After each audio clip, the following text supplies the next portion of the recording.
এক অহংকারী কোটিপতির দম্ভ কিভাবে এক ঝোড়ো রাতে একলা মেয়ের ভাঙা ঘরে এসে চূর্ণ হল এবং মাঝরাতে মানুষের ভেতরের রূপ বদলে মানবতা কেঁদে উঠল।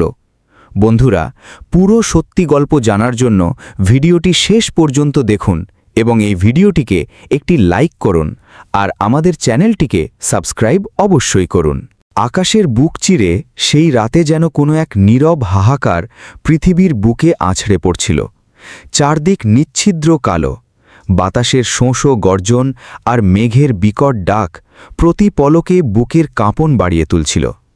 এমন এক প্রলয়ঙ্করী লগ্নে এক জনমানবহীন কর্দমাক্ত পথ ধরে এক শ্রান্ত যুবক কোনো মতে নিজের শরীরটাকে টেনে টেনে সামনের দিকে এগিয়ে নিয়ে যাচ্ছিল। তার বয়স ২৬ কি ২৭ বছরের বেশি দেখাবে না। অবয়বে চরম ক্লান্তি, পরনে রাজকীয় পোশাক, হাতে দামি প্ল্যাটিনামের ঘড়ি, গলায় জলজল করছে ভারী একটি হীরের লকেট। কিন্তু এই মুহূর্তে তার এই চরম দুর্দশা দেখে যে কেউ তাকে শহরের সবথেকে নিঃস্ব ভিখারি বলে ভুল করতে পারত। তার নাম ছিল আরিয়ান, ১০০০ কোটি টাকার সাম্রাজ্যের হর্তাকর্তা, যার একটা সামান্য চোখের ইশারায় বড় বড় ব্যবসায়ী মাথা নত করে বসে থাকত। আজ সেই প্রতাপশালী আরিয়ান মাথার ওপর একটুখানি আশ্রয়ের জন্য চাতকের মতো হন্যে হয়ে ঘুরে চলেছিল। ঠান্ডা জল তার ব্র্যান্ডেড স্যুট পুরোপুরি ভিজিয়ে দিয়েছিল, চামড়ার দামি বুট জোড়া কাদায় লেপ্টেছিল এবং গাল বেয়ে নেমে আসা জলের ধারার সাথে হয়তো তার চোখের ভেতরে জমাট বাঁধা কিছু কান্নাও মিশে যাচ্ছিল, যা চেনার মতো ক্ষমতা সেই রাতে প্রকৃতিরও ছিল না।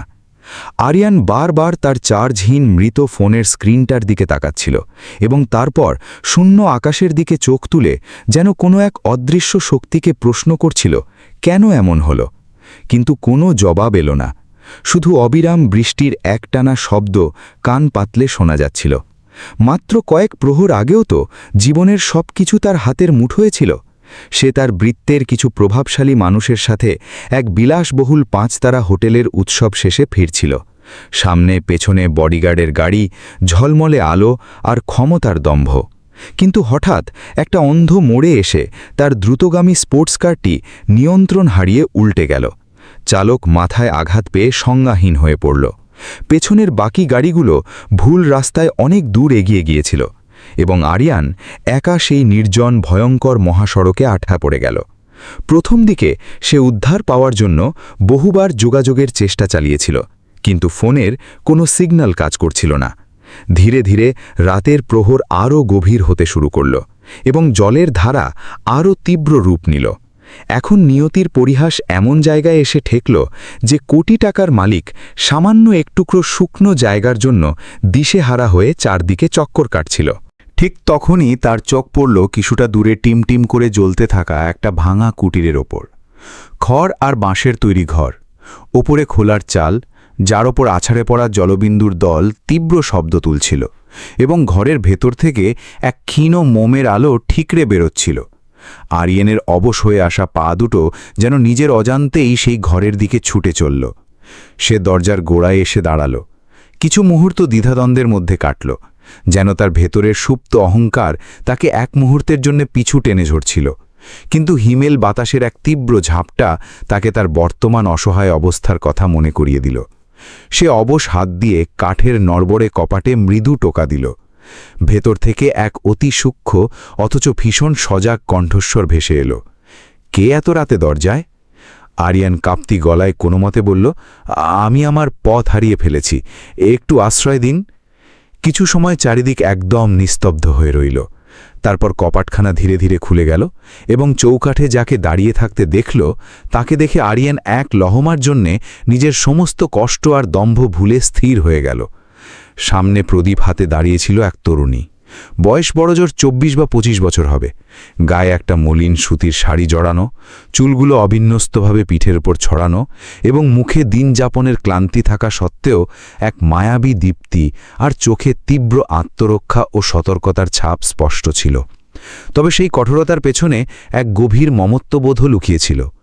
তার নাম ছিল তুলি, পাহাড়ের পাদদেশের এক অতি সাধারণ ঘরের একলা মেয়ে, যে তার অসুস্থ দিদিমার শেষ দিনগুলোতে সেবা করার জন্যে কোলাহল ছেড়ে এই প্রত্যন্ত অঞ্চলে চলে এসেছিল। কিন্তু মাস 6 আগে দিদিমাও তাকে একলা ফেলে পরলোকে পাড়ি দিয়েছেন, আর এখন সে এই শুনশান কুঠুরিতে সম্পূর্ণ একাকী জীবন কাটাত। তুলি এক পলক আরিয়ানটে ওপর নিচ পরক করে নিল। জলসিক্ত অবয়ব, শীতে থরথর করে কাঁপতে থাকা এক জ্ঞাত মানুষ, শরীরে আভিজাত্যের ছাপ, কিন্তু চোখের কোণায় স্পষ্ট অসহায়ত্ব। সে কোনো প্রশ্ন না তুলেই দরজার পাল্লাটা আরও একটুখানি মেলে ধরল। ঘরের ভেতর চলে আসুন, বাইরে ঝড়ের বেগ খুব বেশি।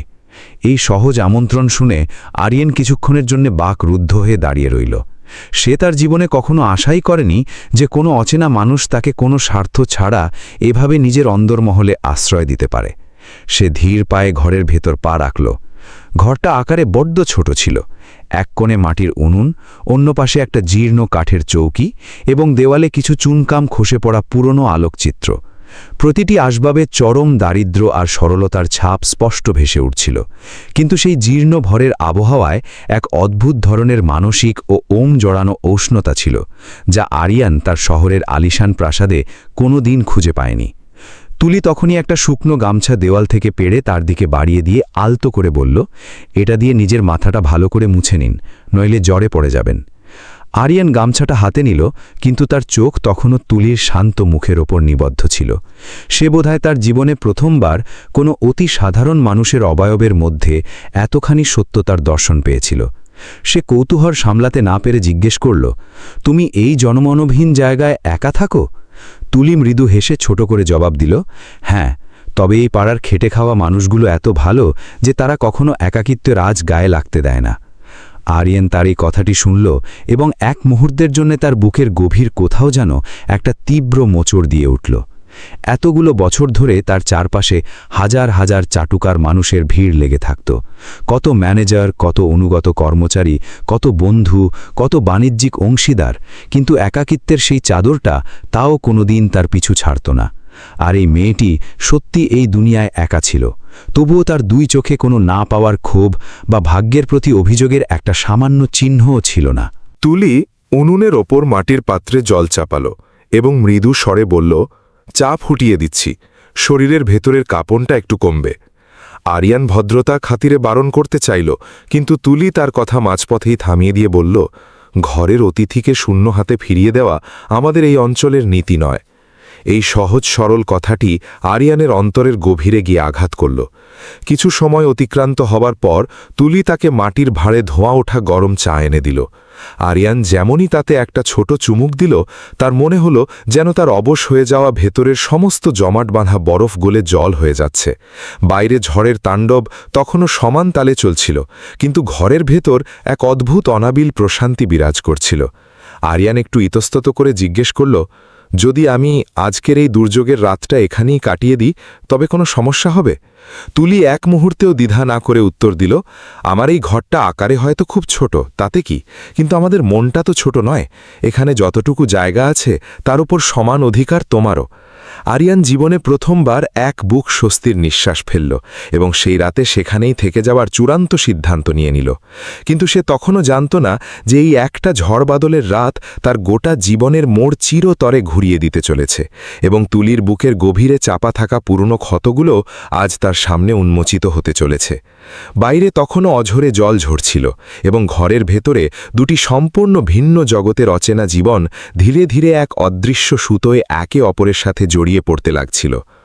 বাইরে তখনও অবিরাম ধারায় জল ঝরেই যাচ্ছিল এবং টিনের চালের ওপর আছড়ে পড়া জলবিন্দুর একটানা আওয়াজ যেন কোনো এক অসমাপ্ত উপন্যাসের ব্যাকগ্রাউন্ড মিউজিক হয়ে বেজে চলেছিল। ছোট সেই কুটিরের এক কোণে আরিয়ান চুপচাপ বসেছিল, হাতে মাটির শূন্য ভার এবং চোখে এক অদ্ভুত ধরনের মানসিক তৃপ্তি। জীবনে এই প্রথমবার তার ভেতরের আত্মায় এমন অনুভূতি হচ্ছিল যে সে এমন এক পবিত্র জায়গায় অবস্থান করছে যেখানে কেউ তাকে তার বিষয় সম্পত্তি, ব্যাংক ব্যালেন্স বা ক্ষমতার দাড়িপাল্লায় মাপছে না, বরং স্রেফ একজন রক্তমাংসের সাধারণ মানুষ হিসেবে সম্মান দিচ্ছে। তুলি মুনুনের মৃদু আলোয় বসে গমের রুটি সেঁকছিল। তার ক্লান্ত অবয়বে হালকা অবসাদের ছায়া ছিল, কিন্তু তার হাতের প্রতিটি কাজের ধরনে এক অদ্ভুত আপনত্ব আর আন্তরিকতা ফুটে উঠছিল।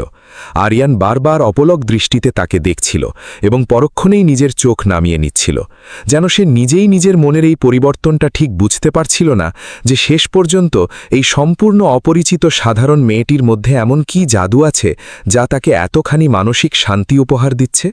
তুলি গরম রুটি পাত্রে রেখে তার দিকে বাড়িয়ে দিয়ে বলল, একটু মুখে দিয়ে দেখুন, আপনাকে দেখে খুব ক্ষুধার্ত মনে হচ্ছে।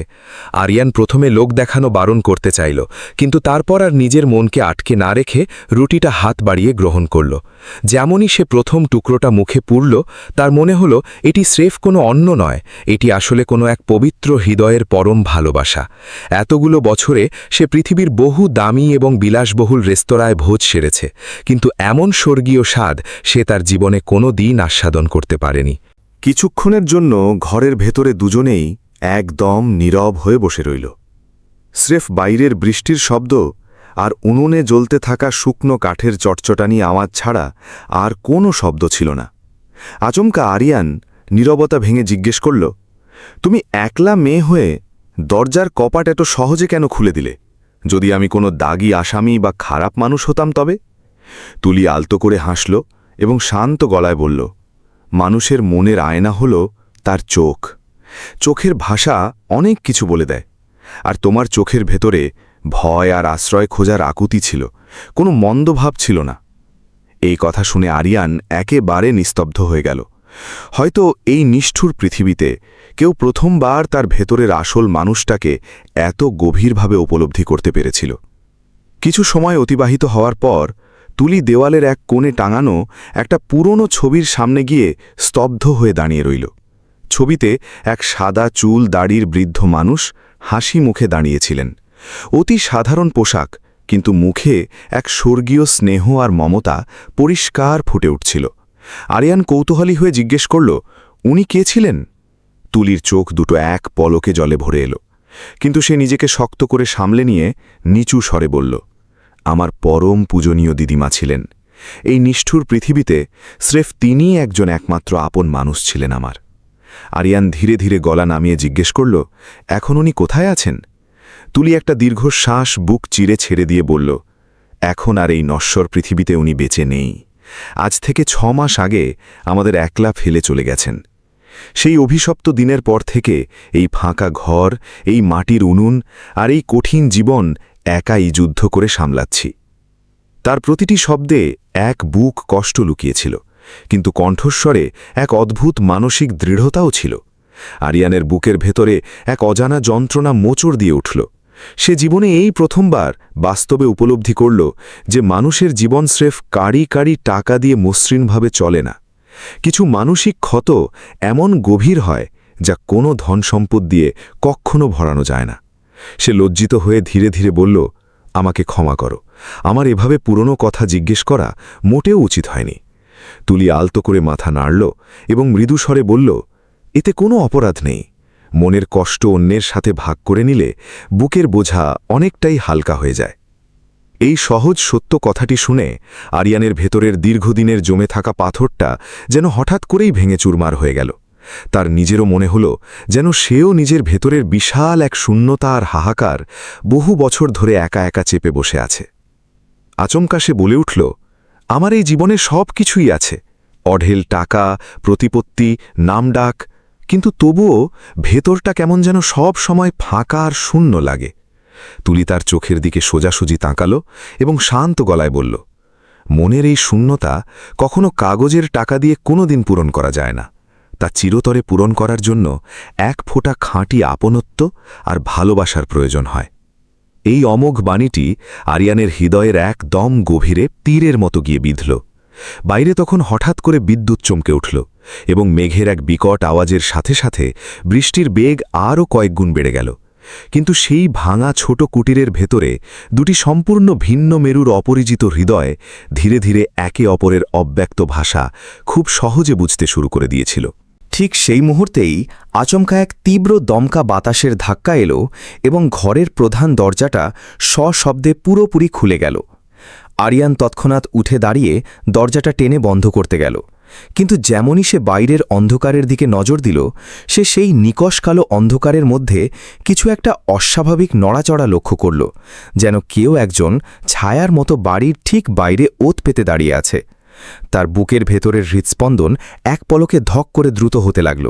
সে কাল বিলম্ব না করে দরজাটা শক্ত করে বন্ধ করে দিল এবং তুলির দিকে আতঙ্কিত চোখে তাকাল। তুলিও পরিস্থিতি দেখে একটুখানি ঘাবড়ে গিয়েছিল, কিন্তু সে নিজেকে খুব দ্রুত সামলে নিয়ে স্বাভাবিক গলায় বলল, হয়তো কোনো পথচলতি পথচারী হবে বা ঝড়ের তীব্র বাতাসের কোনো প্রভাব। কিন্তু আরিয়ানের মন কোনোভাবেই এই যুক্তি মেনে নিতে পারছিল না। তার ফ্যাকাশে মুখে ভয়ের ছাপ পরিষ্কার ফুটে উঠছিল। তখনই বন্ধ দরজার ওপর আচমকা এক প্রচণ্ড জোরে ধাক্কা এসে পড়ল। ধরাম ধরাম শব্দে পুরো মাটির বাড়িটা যেন এক লমহায় কেঁপে উঠল। তুলি এবং আরিয়ান দুজনেই স্তব্ধ হয়ে একে অপরের মুখের দিকে তাকাতে লাগল। সেই রাতের এতক্ষণের শান্ত নীরবতা আচমকা এক অবর্ণনীয় আতঙ্কে রূপ নিল। আরিয়ান ধীর পায়ে খুব সাবধানে দরজার দিকে এগিয়ে যেতে লাগল। তার বুকের ভেতনের ঢিপঢিপানি তখন দ্রুত থেকে দ্রুততর হচ্ছিল। যেমনই সে কপাট খোলার জন্য নিজের হাতটা বাড়াল, তুলি পেছন থেকে খপ করে তার হাতটা চেপে ধরল এবং একদম নিচু স্বরে ফিসফিসিয়ে বলল, থামো। জানি না এই মাঝরাতে বাইরে কে বা কারা দাঁড়িয়ে আছে, কিন্তু বাইরের সেই ধাক্কার তীব্রতা প্রতি মুহূর্তে আরও বাড়তেই থাকছিল। অবশেষে আরিয়ান নিজের ভেতরের সমস্ত সাহস এক জায়গায় জোগাড় করল এবং অত্যন্ত সাবধানে দরজার খিলটা খুলে দিল। যেমনই দরজার পাল্লা দুটা ফাঁক হল, তীব্র ঝড়ো বাতাসের সাথে জলের ছাঁট ঘরের ভেতরে আছড়ে পড়ল এবং সামনে দাঁড়িয়ে থাকতে দেখা গেল এক সম্পূর্ণ অপরিচিত রক্তাক্ত লোককে। তার শরীরের অবস্থা জলের তোড়ে ভিজে একদম একাকার হয়ে গিয়েছিল। চোখের মণি দুটোয় এক অদ্ভুত রকমের বন্য অস্থিরতা ছিল এবং পুরো মুখমণ্ডল ভয়ে কুঁকড়েছিল। সে কোনোমতে হাঁপাতে হাঁপাতে আর্তনাদ করে বলল, দরজাটা বন্ধ করুন, খুব তাড়াতাড়ি। আরিয়ান এক মুহূর্তের জন্য প্রচণ্ড চমকে গেল, কিন্তু পরিস্থিতি বেগতি দেখে সে তখনই দরজাটা আবার শক্ত করে আটকে দিল। তুলি সেই অপরিচিত রক্তাক্ত লোকটিকে দেখে ভয়ে কিছুটা পেছনের দিকে পিছিয়ে গেল। সে কাঁপতি গলায় কোনোমতে জিজ্ঞেস করল, কে আপনি, আর এই কালনাগিনী রাতে আমাদের এখানে কী উদ্দেশ্যে এসেছেন? সেই অনাহত অতিথি কিছু সময় পর্যন্ত নিজের হাড় ভাঙা শ্বাসপ্রশ্বাস স্বাভাবিক করার চেষ্টা করতে থাকল। তারপর একটু ধাতস্থ হয়ে বলল, আমার নাম আকাশ। আমি এই জঙ্গলের রাস্তায় এক মারাত্মক বিপদে ভেসে গেছি। কিছু হিংস্র লোক লাঠিসোঁটা নিয়ে আমার প্রাণ নেওয়ার জন্য পেছনে পড়েছে। এই কথাটি শোভামাত্রই ঘরের ভেতরের পরিবেশ আরও বেশি থমথমে আর উত্তেজনাপূর্ণ হয়ে উঠল। আরিয়ান অত্যন্ত সন্দেহ ভরা চোখে তাকে খুঁটিয়ে দেখল এবং রাগী গলায় জিজ্ঞেস করল, কোন ধরনের লোক, আর তারা কেনই বা তোমার পেছনে এভাবে শিকারীর মতো পড়েছে? আকাশ ভয়ার্ত চোখে ঘরের এদিক ওদিক দেখল, যেন তার মনের ভেতরে চরম ভয় কাজ করছিল যে কেউ তাদের এই গোপন কথা আড়াল থেকে শুনে না নেয়। তারপর সে একটু গলা নামিয়ে বলল, আমি নিজে কোনো অন্যায় বা ভুল কাজ করিনি, কিন্তু যে অপরাধী চক্রের লোকেদের সাথে আমার আজ মুখোমুখি সংঘাত হয়েছিল তারা সমাজের অত্যন্ত প্রভাবশালী ও বিপজ্জনক লোক। আমি নিজের জীবন বাঁচাতে তাদের হাত থেকে কোনোমতে বেঁচে এতদূর পর্যন্ত পালিয়ে আসতে সক্ষম হয়েছি। তুলি এবং আরিয়ান একে অপরের মুখের দিকে বোবা দৃষ্টিতে তাকাতে লাগল। একটু আগেও যে জীর্ণ বাড়িটাকে পরম নিরাপদ এক স্বর্গ বলে মনে হচ্ছিল, এখন সেখানে এক অদৃশ্য কালান্তক বিপদের পদধ্বনি পরিষ্কার প্রতিধ্বনিত হতে শোনা যাচ্ছিল। তুলি একটু ইতস্তত করে ধীরে ধীরে বলল, দেখুন, আমাদের এই গরিবের সংসারে বাঁচবার মতো বেশি কিছু উপাদান নেই এবং আমরা কোনো রাজনৈতিক বা আইনি বিপদের ঝামেলায় জড়াতে পারি না, কিন্তু আকাশের এই জখম আর রক্তাক্ত অবস্থা দেখে তার ভেতরের কোমল হৃদয়টাও এক পলকে গলে জল হয়ে গেল। সে শীতেও ভয়ে থরথর করে কাঁপছিল এবং তার দুই চোখে জীবন ভিক্ষা চাওয়ার আকুতি পরিষ্কার ফুটে উঠছিল। আরিয়ানের মনের ভেতরেও এই সময় এক অদ্ভুত ধরনের মানসিক দ্বন্দ্বের ঝড় চলছিল। একদিকে তার নিজের জীবনের নিরাপত্তা আর ভয়ের চিন্তা ছিল এবং অন্যদিকে তার সুপ্ত মানবতা। কিছু মুহূর্ত গভীরভাবে চিন্তা করার পর সে একটা দীর্ঘশ্বাস বুক থেকে ছেড়ে বলল, ঠিক আছে, আজকের এই অভিশপ্ত রাতটা তুমিও আমাদের সাথেই এখানে কাটিয়ে দিতে পারো, কিন্তু যদি পরে কোনো বড় সমস্যা তৈরি হয় তবে তার সম্পূর্ণ দায়িত্ব কিন্তু তোমার নিজের হবে। আকাশ তৎক্ষণাৎ কৃতজ্ঞতায় মাথা নাড়ল এবং জোর হাতে বলল, আপনাদের এই পরম উপকার আমি জীবনে কখনো ভুলব না। তুলি তাকেও একটি শুকনো গামছা বাড়িয়ে দিল এবং উনুনের ওমের পাশে এসে বসতে ইশারা করল। কিন্তু এখন সেই ছোট ঘরের ভেতরের এতক্ষণের আবহাওয়া আগের মতো মোটেও শান্ত বা স্বস্তিদায়ক ছিল না। প্রত্যেকের মনের গভীরে এক অজানা কালান্তক ভয় থাবা গেড়ে বসে গিয়েছিল। তিনজন মানুষ সম্পূর্ণ নিশ্চুপ হয়ে আগুনের পাশে বসে রইল। স্রেফ বাইরের ঝড়ের একটানা গর্জন আর মাঝে মাঝে ঘরের ফাটল গলে ভেতরে আসা বাতাসের এক দীর্ঘশ্বাস ছাড়া আর কিছুই শোনা যাচ্ছিল না। আচমকা বেশ কিছুটা দূর থেকে কিছু মানুষের উত্তেজিত কণ্ঠস্বর কানের পর্দায় ভেসে এলো, যেন একদল শিকারী কোনো এক শিকারকে হন্যে হয়ে খুঁজে বেড়াচ্ছে। আরিয়ান তখনই জানালার একটি চিলতে ফাঁক দিয়ে বাইরে চোখ রাখল। ঘুটঘুটে অন্ধকারের বুকে কিছু টর্চের আলো আর ছায়ামূর্তি নড়াচড়া করতে দেখা যাচ্ছিল। তার বুকের ভেতরের পিণ্ডটা জোরে জোরে আছাড় খেতে লাগল। সে অত্যন্ত ধীর লয়ে ফিসফিসিয়ে বলল, তারা বোধহয় আমাদের এই ঘরের দিকেই পা বাড়াচ্ছে। এই কথাটি কান পর্যন্ত পৌঁছনো মাত্রই আকাশের পুরো মুখমণ্ডল আতঙ্কে একেবারে ফ্যাকাশে সাদা হয়ে গেল। তুলি আর এক মুহূর্ত সময় নষ্ট না করে দরজার ভেতরের কাঠের ভারী খিলটা আরও মজবুত করে এঁটে দিল এবং উনুনের জ্বলতে থাকা আগুনটা কাঠি দিয়ে মৃদু করে দিল, যাতে বাইরে থেকে ভেতরের আলোর আভাস কোনোভাবেই পাওয়া না যায়। এখন ঘরের ভেতরে বসা 3টে প্রাণীর মধ্যে এক শমশানের নীরবতা বিরাজ করছিল, কিন্তু বাইরের সেই অশুভ বিপদ প্রতি মুহূর্তে তাদের আরও কাছে চলে আসছিল। ভারী বুটের কর্দমাক্ত কদমের আওয়াজ এখন কানের খুব কাছে পরিষ্কার শোনা যেতে লাগল। কেউ একজন দূর থেকে কর্কশ গলায় চিৎকার করে বলে উঠল, এই দিকের ঘরটায় ভালো করে তল্লাশি চালাও, হয়তো এই ইঁদুরটা এখানেই কোথাও লুকিয়ে আছে। এই ভয়ঙ্কর হুকুমটি শুনতেই ঘরের ভেতরে লুকিয়ে বসা 3টি মানুষের ফুসফুসের শ্বাস যেন এক পলকে স্তব্ধ হয়ে থমকে গেল। আরিয়ান তার সম্পূর্ণ বিলাসবহুল জীবনে এমন আদিম ভয়ের মুখোমুখি কখনো হয়নি, যেখানে তার অগাধ টাকা, রাজনৈতিক ক্ষমতা আর সামাজিক মর্যাদা কোনো সামান্য কাজে আসছিল না।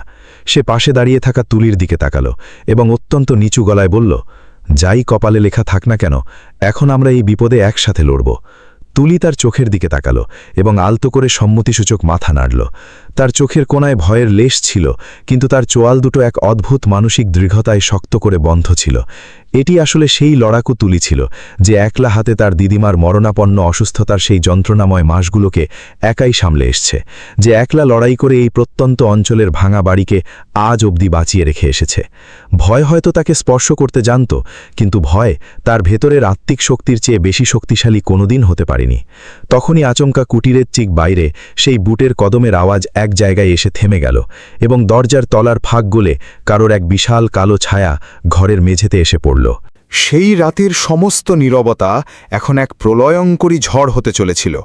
দরজার ঠিক ওপারে দাঁড়িয়ে থাকা সেই যমদূতের মতো ছায়া যেন এক লহমায় ভেতরের 3টে মানুষের ফুসফুসের বাতাস কেড়ে নিয়েছিল। বাইরে তখনও অঝরে জল ঝরেই যাচ্ছিল, কিন্তু সেই মুহূর্তের জন্য প্রতিটি জলের ফোঁটার আওয়াজও বড্ড নিস্তেজ মনে হচ্ছিল, কারণ মানুষের ভেতরে জন্ম নেওয়া আদিম ভয়ের তীব্রতা সেই প্রকৃতির ঝড়ের চেয়ে অনেক বেশি ভয়ঙ্কর ছিল। আরিয়ান, তুলি এবং আকাশ 3জন স্পন্দনের মতো না নড়ে যে যার জায়গায় পাথরের মূর্তি হয়ে দাঁড়িয়ে রইল। আচমকা সেই বন্ধ কাঠের দরজার উপর এক প্রচণ্ড জোরদার বুটের লাথি এসে পড়ল। এইবারের ধাক্কাটা আগের সব আঘাতের চেয়েও অনেক বেশি হিংস্র আর বিপজ্জনক ছিল। ধড়াম ধড়াম শব্দে মনে হচ্ছিল যেন কেউ আস্ত দরজাটা উপড়ে ঘরের ভেতরে ঢুকতে চাইছে। তুলির বুকের ভেতরের হৃৎপিণ্ডটা কামারের হাঁপুড়ের মতো জোরে জোরে ধকধক করছিল। সে আরিয়ানের দিকে তাকালো এবং তার চোখের তারায় এক নীরব প্রশ্নবোধক চিহ্ন ছিল। এখন আমাদের কি করা উচিত? আরিয়ান নিজের ভেতরের অস্থিরতা সামলে নিয়ে ধীরে ধীরে ইশারায় তাকে বোঝালো যে একদম শান্ত থাকো। কিন্তু তখনই ওপার থেকে এক কর্কশ গলার ধমক ভেসে এলো, দরজা খোল জলদি, আমরা খুব ভালো করেই জানি যে ওই লোকটা এই ঘরের ভেতরেই আত্মগোপন করে আছে। এই কথাটি শোনা মাত্রই আকাশের পায়ের তলা থেকে যেন আস্ত পৃথিবীটাই এক নিমেষে সরে গেল। তার মুখে মৃত্যুর হিমশীতল ভয় পরিষ্কার ফুটে উঠতে লাগল। সে চরম ঘাবড়ে গিয়ে বিলাপের সুরে বলল, ওরা আমাকে খুঁজে পেলে জ্যান্ত কেটে টুকরো করে ফেলবে। তুলি আর দেরি না করে তৎক্ষণাৎ তার হাত দিয়ে আকাশের মুখটা শক্ত করে চেপে ধরল এবং অত্যন্ত নিচু স্বরে ধমকের সুরে বলল, একদম চুপচাপ থাকুন, একটা সামান্য আওয়াজও যেন বাইরে না যায়। কিন্তু বাইরে দাঁড়িয়ে থাকা সেই হিংস্র লোকেরা এখন কোনো সাড়া না পেয়ে আরও বেশি ক্ষিপ্ত হয়ে উঠেছিল। তারা কাঠের দরজাকে হাতের লাঠি দিয়ে অনবরত সজাগভাবে পেটাতে শুরু করে দিল।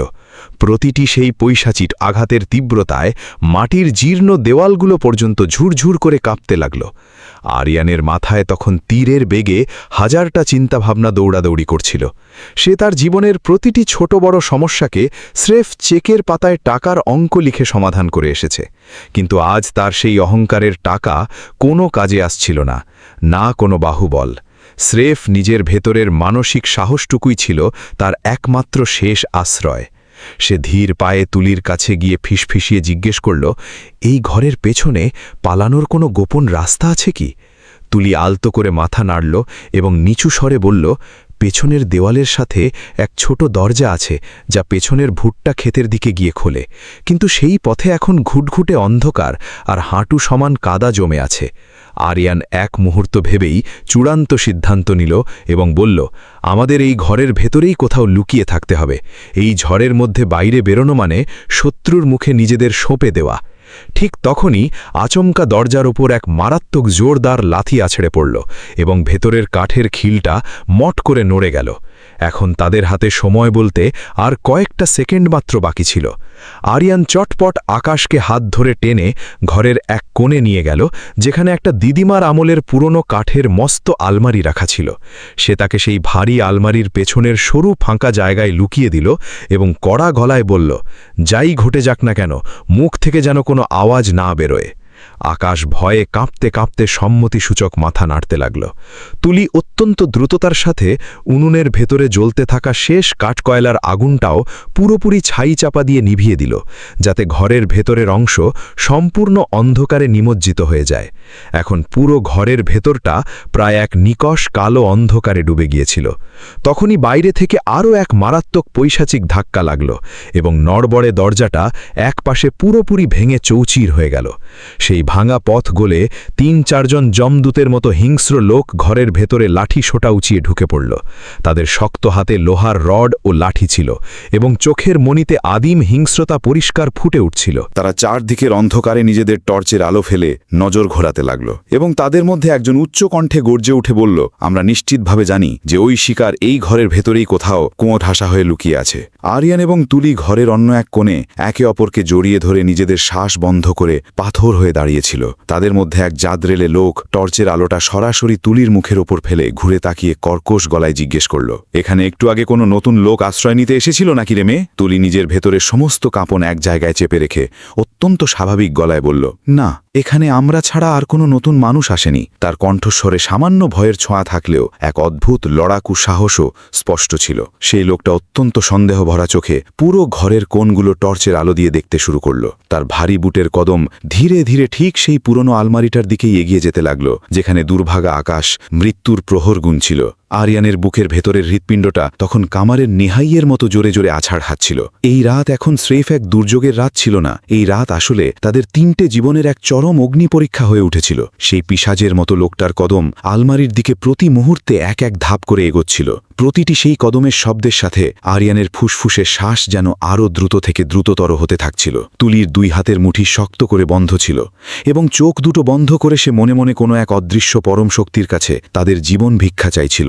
সেই লোকটা আলমারি থেকে মাত্র 2 কদম দূরত্বে এসেই দাঁড়িয়ে পড়ল। ঠিক তখনই আরিয়ান আর চুপ করে না থেকে আচমকা অন্ধকার থেকে 1 কদম এগিয়ে এলো এবং অত্যন্ত চড়া গলায় বলল, এখানে কেউ নেই, তোমরা সম্পূর্ণ ভুল আস্তানায় হানা দিয়েছ। তার কণ্ঠস্বরে এতখানি আভিজাত্য ও দৃঢ় আত্মবিশ্বাস মেশানো ছিল যে কিছু মুহূর্তের জন্য সেই হিংস্র দলের লোকেরা থমকে দাঁড়িয়ে গেল। তাদের মধ্যে একজন রেগে গিয়ে দাঁত কিরমির করে বলল, তুই আমাদের জ্ঞান শেখাচ্ছিস রে ছোকরা? আরিয়ান বিন্দুমাত্র না ডরে তার চোখের আলোর দিকে সরাসরি তাকিয়ে গম্ভীর গলায় বলল, আমি কোনো জ্ঞান শেখাচ্ছি না, যা বাস্তব সেটাই বলছি। এখানে আমরা ছাড়া তৃতীয় কোনো প্রাণী নেই। সেই বহিরাগত লোকেদের মধ্যে কিছু সময়ের জন্য এক গভীর নীরবতা নেমে এলো। তাদের সন্দেহী নজর ঘরের প্রতিটি আনাচে কানাচে তীক্ষ্ণভাবে দৌড়াচ্ছিল, কিন্তু ঘুটঘুটে অন্ধকারে পরিষ্কার কিছু দেখা যাচ্ছিল না এবং আরিয়ানের কণ্ঠস্বরে যে অদ্ভুত এক আভিজাত্যের দৃঢ়তা ছিল তা তাদের এক মুহূর্তের জন্য চরম বিভ্রান্তির মধ্যে ফেলে দিল। তখনই কুটিরের বাইরে থেকে অন্য এক সঙ্গী উচ্চস্বরে ডাক দিল, এই চলে আয়, এখানে ওই শালা নেই, সে হয়তো অনেক আগেই সামনের জঙ্গল চিরে পালিয়ে গেছে। এই হাক ডাক শুনতেই তারা ঘরের ভেতরে কিছু মুহূর্তের জন্য থমকে দাঁড়ালো এবং তারপর পা টেনে ধীরে ধীরে ঘরের বাইরে পা বাড়ালো। যেতে যেতে তারা আরও একবার সন্দেহী চোখে ঘরের ভেতরের অন্ধকারটা পরখ করে নিল এবং তারপর সেই কাল নাগিনী অন্ধকারের বুকে অদৃশ্য হয়ে গেল। ভাঙা দরজাটা এখন একপাশে ঝুলেছিল এবং বাইরের বৃষ্টির ফোঁটাগুলো অবাধে ঘরের মেঝেতে আছড়ে পড়তে শুরু করেছিল। বেশ কিছু সময় পর্যন্ত ঘরের ভেতরে কেউ একটা সামান্য শব্দ উচ্চারণ করল না। তারপর আচমকা আকাশ আলমারির পেছনের অন্ধকার থেকে টলটলে করে বাইরে বেরিয়ে এলো এবং ধপ করে মাটির মেঝেতে বসে পড়ল, যেন সে তার জমের দুয়ার থেকে নিজের হারিয়ে যাওয়া প্রাণটা ফিরে পেয়েছে। তার দুই চোখের কোণ বেয়ে অবিরল ধারায় জল গড়িয়ে পড়তে লাগল। সে কাঁপতি গলায় কোনো মতে বলল, যদি আজ আপনারা নিজেদের জীবন বাজি রেখে আমাকে এভাবে না বাঁচাতেন, তবে হয়তো এই পৃথিবীর আলো দেখার জন্য আজ আমি বেঁচে থাকতাম না। তুলি ধীর পায়ে এগিয়ে এসে শান্ত গলায় বলল, পরমেশ্বর আমাদের হয়তো একে অপরের আপদে বিপদে সাহায্যের হাত বাড়িয়ে দেওয়ার জন্যই এই এক ছাদের নিচে মিলিয়েছেন। আরিয়ান একপাশে চুপচাপ নির্বাক হয়ে দাঁড়িয়েছিল, কিন্তু তার ভেতরের এতদিনকার চেনা মানুষটা আজ এক রাতে পুরোপুরি বদলে যাচ্ছিল। সে তার জীবনে এই প্রথমবার খুব কাছ থেকে উপলব্ধি করতে পারল যে মানুষের বেঁচে থাকার আসল শক্তি তার ব্যাংক ব্যালেন্স বা টাকা নয়, বরং তার ভেতরের মানসিক সাহস এবং মানবতাবোধ। বাইরে তখন প্রলয়ঙ্করী ঝড়ের বেগ ধীরে ধীরে কমতে শুরু করেছিল। কিন্তু সেই ভাঙা ঘরের ভেতরে যে ওলটপালটের ঝড় এসেছিল, তা তাদের 3টে জীবনের চেনা গল্পকে সবসময়ের জন্য চিরতরে বদলে দিয়েছিল। আরিয়ান তুলির দিকে মুখ তুলে তাকাল, এবং তার 2 চোখে এখন তুলির জন্য এক অন্যরকম পরম শ্রদ্ধার সম্মান উপচে পড়ছিল। সে গভীর গলায় ধীরে ধীরে বলল, তুমি সত্যি বড্ড সাহসী এক মেয়ে। তুলি মুখের কোনায় এক চিলতে মলিন হাসির রেখা টেনে শান্ত স্বরে বলল, জীবনের কঠিন বাধ্যবাধকতা আর একাকিত্বই সাধারণ মানুষকে একসময় লড়াকু আর সাহসী বানিয়ে তোলে। এই গভীর কথাটি শোনামাত্রই আরিয়ানের অন্তরের গভীরে তুলির জন্য এক গভীর শ্রদ্ধাবোধের জন্ম নিল। কিন্তু এটি স্রেফ কোনো সাধারণ শ্রদ্ধা ছিল না, এর চেয়েও অনেক বেশি পবিত্র ও গভীর কিছু অনুভূতি ছিল, যা সে নিজে এখনও নিজের মনের কাছে পরিষ্কার বুঝতে পারছিল না। রাতের কালো প্রহর এখন ধীরে ধীরে কেটে ভোরের দিকে এগোচ্ছিল, কিন্তু ঘুম নামক অধ্যায়টি 3টে প্রাণের চোখ থেকে অনেক দূরে অবস্থান করছিল। প্রত্যেকের মনের ভেতরে এই মুহূর্তে কিছু না কিছু তীব্র চিন্তার ঝড় চলছিল। আকাশ নিজের মৃত্যুর মুখ থেকে ফিরে আসার ভয় থেকে বেরোনোর চেষ্টা চালিয়ে যাচ্ছিল। তুলি নিজের অতীতের জমাট বাঁধা কষ্ট বুকে চেপে নিজেকে আরও শক্ত করে গড়ে তুলছিল, এবং আরিয়ান নিজের বিগত জীবনের ভুল ভ্রান্তিগুলোর ব্যাপারে জীবনে প্রথমবার এত গভীরভাবে অনুশোচনা করছিল। তার নিজের মনে হচ্ছিল যে সে হয়তো এখন পর্যন্ত এক মরীচিকার পেছনে ভুল জিনিসের মোহে অন্ধ হয়ে ছুটছিল, এবং জীবনের আসল সুখ ও শান্তি তার চেনা বৃত্ত থেকে অনেক দূরে অবস্থান করছিল। ঠিক তখনই ঘরের জানালা গলে দূরে কোথাও প্রথম ভোরের মোরগের ডাক ভেসে এলো, এবং পূর্ব আকাশে হালকা আলোর রেখা ছড়িয়ে পড়তে লাগল। এক নতুন সকালের আগমন হতে চলেছিল, এক এমন নতুন সকাল যা তাদের 3 জনের জীবনের জন্য কিছু নতুন অধ্যায়ের সূচনা নিয়ে আসতে চলেছিল। কিন্তু এই অসমাপ্ত গল্প এখনও এখানেই শেষ হয়ে যায়নি, কারণ জীবনের আসল চরম সত্যটা এখনও তাদের সামনে উন্মোচিত হওয়া বাকি ছিল। আর সেই সত্যটা এমন এক মোড় ছিল যা তাদের আগামী দিনের সব কিছুকে এক নিমেষে বদলে দেওয়ার মতো ক্ষমতা রাখত। সকালের সেই নরম সোনা রোদ যেমনই সেই ভাঙা কুটিরের ভেতরের মেঝেতে এসে আছড়ে পড়ল, রাতভরের সেই আদিম ভয় আর মানসিক অস্থিরতা ধীরে ধীরে মন থেকে কম হতে লাগল। কিন্তু তার সাথেই মনে অনেক না বলা নতুন প্রশ্নের জন্ম হতে লেগেছিল। বাইরে ঝড়ের তাণ্ডব এখন পুরোপুরি থেমে গিয়েছিল। বাতাসে ভেজা মাটির এক অদ্ভুত সোদা সুবাস মিশেছিল, এবং মেঘমুক্ত আকাশ পরিষ্কার হতে শুরু করেছিল। কিন্তু ঘরের ভেতরে বসা 3টে মানুষের বুকের ভেতরটা তখনও এক অজানা গুরু ভারে ভারী হয়েছিল। আরিয়ান ভাঙা দরজার চৌকাঠে দাঁড়িয়ে শূন্য দৃষ্টিতে বাইরের প্রকৃতির দিকে তাকিয়েছিল। তার চোখের সামনে রাতের সেই ভয়ঙ্কর ঘটনাগুলো বারবার চলচ্চিত্রের মতো ঘুরে চলেছিল। সে নিজের মনে কোনোদিন ভাবতে পারেনি যে তার বিলাসী জীবন স্রেফ একটা রাতের ফেরে এতখানি আমূল বদলে যেতে পারে। অন্যদিকে তুলি যেন কিছুই ঘটেনি এমন এক স্বাভাবিক আচরণ করে উনুনের পাশে বসে মাটির পাত্রে চা ফুটিয়ে চলছিল, কিন্তু তার ক্লান্ত মুখমণ্ডলে হালকা অবসাদ আর চোখের তারায় লুকানো পুরনো কষ্টের গভীরতা পরিষ্কার ফুটে উঠছিল। আকাশ ঘরের অন্য এক কোণে গুটিসুটি মেরে বসেছিল, মাথাটা 2 হাঁটুর মাঝে নিচু করে, যেন সে কোনো এক গভীর আত্মজিজ্ঞাসা বা চিন্তার সাগরে ডুবে আছে। কিছু সময় পর্যন্ত ঘরের ভেতরের পরিবেশ একদম নিস্তব্ধ হয়ে রইল। তারপর তুলি মাটির ভাঁড়ে ধোঁয়া ওঠা চায়ের 3টে পাত্র সাজিয়ে দুজনের সামনে এনে রাখল, এবং অত্যন্ত ধীর লয়ে বলল, নিন, চাটুকু মুখে দিন, হয়তো মনের ক্লান্তি একটুখানি স্বস্তিতে মিলবে। আরিয়ান চায়ের পাত্রটি হাতে তুলে নিল এবং আকাশের চোখের দিকে সরাসরি তাকিয়ে গম্ভীর গলায় বলল, এখন অন্তত আমাদের কাছে সবটা সত্যি খুলে বলো। শেষ পর্যন্ত এই পুরো ব্যাপারটা কি? সেই লাঠি সোটাধারী হিংস্র লোকেরা কারা ছিল, আর তারা কুকুরের মতো তোমার পেছনে কেন এভাবে শিকারীর মতো পড়েছে? আকাশ প্রথমে তো তার চোখ দুটো আরিয়ানের তীক্ষ্ণ দৃষ্টি থেকে এড়ানোর চেষ্টা করল, কিন্তু পরক্ষণেই সে নিজের মনের ভেতরে এক চূড়ান্ত সিদ্ধান্ত নিয়ে নিল যে এই জীবনদাতাদের কাছে এখন আর কিছু আড়াল না করে সবকিছু সত্যি সত্যি বলে দেওয়া উচিত। সে একটা বুক চেরা দীর্ঘশ্বাস ফেলল এবং করুণ গলায় বলল, আমি এই পাহাড়ি অঞ্চলের এক অতি সাধারণ ঘরের বাসিন্দা, আর পাশের মহকুমার এক বড় গুদামে সামান্য শ্রমিকের কাজ করতাম। সেখানে কিছু প্রভাবশালী লোক রাতের অন্ধকারে বেআইনি ও নিষিদ্ধ জিনিসের ব্যবসা করত। আমি যখন নিজের চোখে একদিন এটি হাতে নাতে দেখলাম, তখন আমার বিবেকে খুব আঘাত লাগল। কিন্তু আমি প্রথম চুপ ছিলাম, কারণ আমার এই সামান্য চাকরিটার বড্ড প্রয়োজন ছিল। কিন্তু ক্ষমতার লোভে অন্ধ হয়ে একদিন তারা আমাকেও সেই অসৎ ও বেআইনি কাজে নিজেদের সামিল করার জন্য চাপ দিতে লাগল। যখন আমি তাদের এই প্রস্তাবে সরাসরি বারণ করে দিলাম, তখন তারা আমাকে সপরিবারে মেরে ফেলার হুমকি দিল। আমি নিজের ভেতরের সৎসাহসকে বিসর্জন না দিয়ে থানায় গিয়ে বড়বাবুর কাছে একটা লিখিত অভিযোগ করার সিদ্ধান্ত নিলাম, এবং দুর্ভাগ্যবশত সেই দিন থেকেই তারা আমার পেছনে শিকারী কুকুরের মতো পড়ে গেল। এই চরম সত্যটি শোনামাত্রই আরিয়ান এবং তুলি দুজনেই প্রচণ্ড চমকে উঠল। তুলি তখনই উনুনের পাশ থেকে সোজা হয়ে দাঁড়িয়ে দৃঢ় গলায় বলল, তুমি জীবনের সবথেকে সঠিক কাজটাই করেছ। অন্যায় আর ভুলের বিরুদ্ধে বুক চিতিয়ে আওয়াজ তোলা প্রতিটি মানুষের প্রধান কর্তব্য। কিন্তু আকাশ চরম হতাশায় মাথা নিচু করে নিল এবং ডুকরে কেঁদে উঠে বলল, হ্যাঁ দিদিমণি, কিন্তু এখন যে আমার নিজের প্রাণটাই চরম বিপদের মুখে এসে দাঁড়িয়েছে। আরিয়ান কিছু সময় পর্যন্ত একদম নিশ্চুপ হয়ে গভীর চিন্তায় মগ্ন রইল। তার অন্তরের গভীরে এই মুহূর্তে নতুন এক আরিয়ানের জন্ম হচ্ছিল। সে তার পুরো জীবন স্রেফ নিজের ব্যবসায়িক মুনাফা আর উপকারের জন্য প্রতিটা সিদ্ধান্ত নিয়ে এসেছে, কিন্তু আজ জীবনে প্রথমবার তার নিজের স্বার্থের বাইরে গিয়ে অন্য কোনো এক নিরপরাধ মানুষের জন্য কিছু করার এক তীব্র তাগিদ ভেতর থেকে অনুভব হচ্ছিল। সে পাশে দাঁড়িয়ে থাকা তুলির শান্ত মুখের দিকে তাকাল। তার দুই চোখে সেই পরম শান্তি বিরাজ করছিল যা রাতভর তাকে এক অদ্ভুত মোহে অবাক করে আসছিল। সে আবার আকাশের দিকে নিজের দৃষ্টি ঘোরাল এবং অত্যন্ত দৃঢ় কণ্ঠে বলল, এখন আর ভয় পেয়ে কাপুরুষের মতো লুকিয়ে থাকার সময় নয়। যদি তুমি নিজের সততা আর সত্যের সাথে অটল থাকো, তবে আমি আমার সমস্ত ক্ষমতা নিয়ে তোমার পাশে আছি। এই অভয়বাণী শুনে আকাশ চরম বিস্ময় নিয়ে আরিয়ানের মুখের দিকে হাঁ করে তাকিয়ে রইল। তার নিজের চোখের ওপর বিশ্বাস হচ্ছিল না যে শহরের এক এত বড় প্রভাবশালী ধনী মানুষ তার মতো এক সামান্য দিনমজুরের জন্য এত বড় একটা প্রতিশ্রুতির কথা বলতে পারে। ঠিক তখনই আরিয়ানের পকেটে থাকা ফোনটা আচমকা ভাইব্রেট করে চালু হয়ে গেল। হয়তো দীর্ঘক্ষণ বন্ধ থাকার পর ব্যাটারির শেষ বিন্দুতে একটুখানি জ্যান্ত প্রাণ বাকি ছিল। ফোনটার স্ক্রিন অন হতেই স্ক্রিনে অসংখ্য মিসড কল আর টেক্সট মেসেজের বন্যা দেখা যেতে লাগল।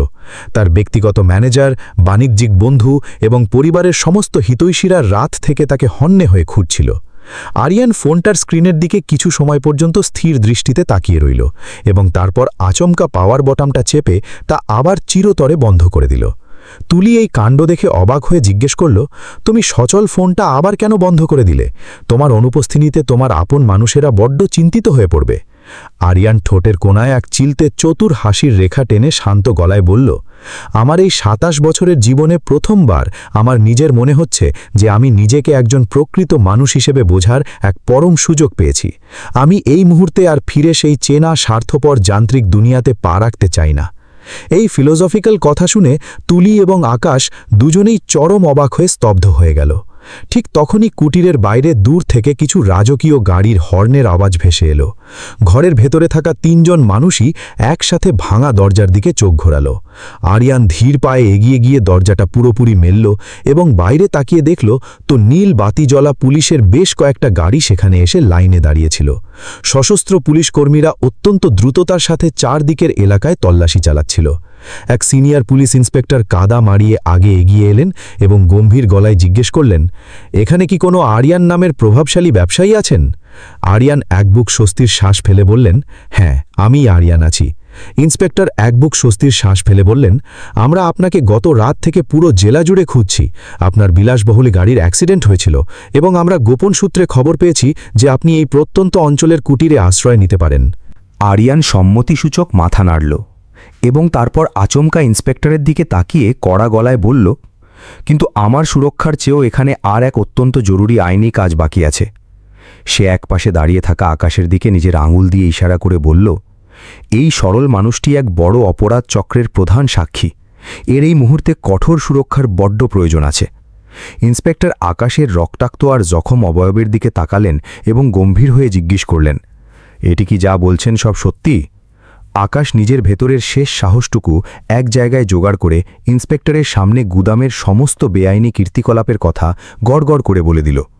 পুলিশ অফিসার তখনই আইনের পক্ষ থেকে তাকে পূর্ণ রাষ্ট্রীয় সুরক্ষা দেওয়ার আশ্বাস দিলেন এবং আশ্বস্ত করে বললেন, এখন আর তোমার এই অপরাধীদের ভয় পাওয়ার কোনো প্রয়োজন নেই।